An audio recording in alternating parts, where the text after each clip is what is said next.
বলছি। আরে ফুটাতে মজা আছে, খাবা খাবা খাবা। আসো আসো আসো। আমি যাবো না যাবো না।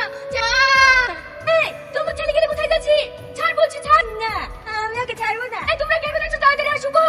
আমার ছেলেকে সেই ধরে নিয়ে যাইছে। ছেলে ধরে তো দাঁড়ি কেনে? মার। তোমরা কি মারছো কেন? ওকে ছেড়ে দাও, ওকে ছেড়ে দাও। এই তোমরা থামো, এদিকে মারছো কেন? এদেরকে চিনো? এরা কারা? তুই তো খুব ভালো করে চেনে। তাহলে আপনি বলেন এরা কারা? এ হলো এসএস কোম্পানির মালিকের ছেলে শফিক শেখ। এত বড় কোম্পানির মালিক তো এদের এরকম অবস্থা কেন? সে অনেক বড় ঘটনা। আজ থেকে 4 বছর আগে হঠাৎ একদিন। এই বুড়ি দাঁড়া বলছি, দাঁড়া। এই, তাড়াতাড়ি চলো, ভিতর থেকে ওরা পাইছে। তুই পালিয়ে কোথায় যাবি? আমি এক্ষুনি থানায় ফোন করছি। বুড়ি, এই বুড়ি, বুড়ি কে কোথায় আছো? তাড়াতাড়ি গাড়ি ব্যবস্থা করো, আমার মেয়েকে তাদের হসপিটাল নিয়ে যেতে হবে।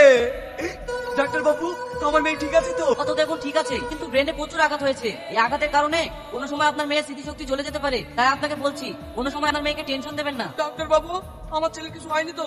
না তেমন কিছু হয়নি, সামান্য একটু হাতে চোট পেয়েছে। এই বুড়ি, তুই বললেই তো পারতি শফিককে ভালোবাসি, তাহলেই তো ওর সাথে বিধি দিত। পালাতে গেলি কেনে? তুই জানিস শফিকের আব্বা আমার ছোটবেলাকার বন্ধু। যা হওয়ার তা হয়ে গেছে, ওসব কথা এখন বাদ দে।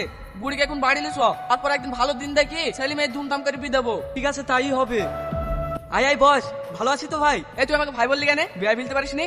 আরে ভুলবো রে ভুলবো, কোনো তো আমাদের ছেলে মেয়ের বিয়ে হয়নি। চাচা চাচা একটু এদিকে আসেন। হপাতে হপাতে আসছি। কি হইলো রে?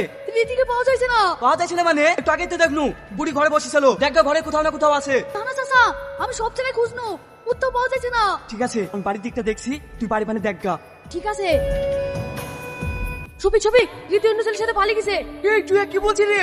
আমি জীবনে বিশ্বাস করবো না। আব্বা তুমি একটু বাড়ি বাড়ি খোঁজে দেখো না, রাকেশ যা বলছে সত্যি না মিথ্যে। এইবার আমি বুঝতে পেরেছি এটা পুরো ষড়যন্ত্র।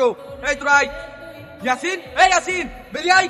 কি হইলো ভাই? তুই বুঝলে তো পারতি আমার ছেলেকে তোর পছন্দ না, মেয়েকে বাড়ি থেকে সরে দি। অভিনয় করার কি আছে? বিশ্বাস করো ভাই, মেয়েকে আমি সরে দিইনি, মেয়ে এমনি এমনি পালিয়ে গেছে।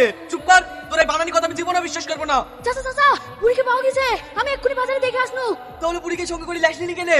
কি করে লাইবো চাচা? বুড়ি আর আমাদেরকে চিনতে পারছে না, সবসময় পাগলির মতো নাবল তাবল বলছে। হ্যাঁ, তাহলে ডাক্তারের কথা মতো আমার মেয়ের স্মৃতিশক্তি হারিয়ে গেল। না না, আমার এদিকে স্মৃতিশক্তি হারিয়ে পারে না, যা করে হোক আমার এদিকে তথ্য করে তুলবই। ডাক্তার বাবু, আমার এদিকে স্মৃতিশক্তি হারিয়ে গেছে, আপনি যে করে হোক আমার এদিকে ভালো করে দেন। এটা সেই পেশেন্টটা না? এই পেশেন্টের কথা তো আমি আগেই বলেছি, একবার স্মৃতিশক্তি হারিয়ে গেলে আর কোনোদিন ফিরবে না। ডাক্তার বাবু, তাহলে আর কি কোনো উপায় নাই?